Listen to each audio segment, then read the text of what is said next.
সমস্ত কিছু আসলে একটাই কারণে তৃণমূল কংগ্রেস নেত্রী মমতা বন্দ্যোপাধ্যায় তিনি বুঝতে পারছেন এবারের লড়াইটা অন্যান্য বারের মতন এত সহজ হবে না।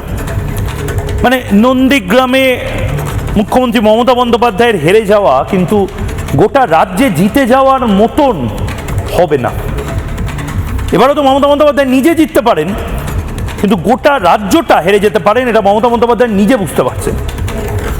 অনেকগুলো আপডেট রয়েছে, সেই আপডেটগুলো এক এক করে আপনাদেরকে দিতে থাকবো, কিন্তু আমি চিন্তিত এই আপডেটগুলো নিয়ে নয়, এর পরে যেটা নিয়ে আমি কথা বলবো সেটা নিয়ে আমি চিন্তিত।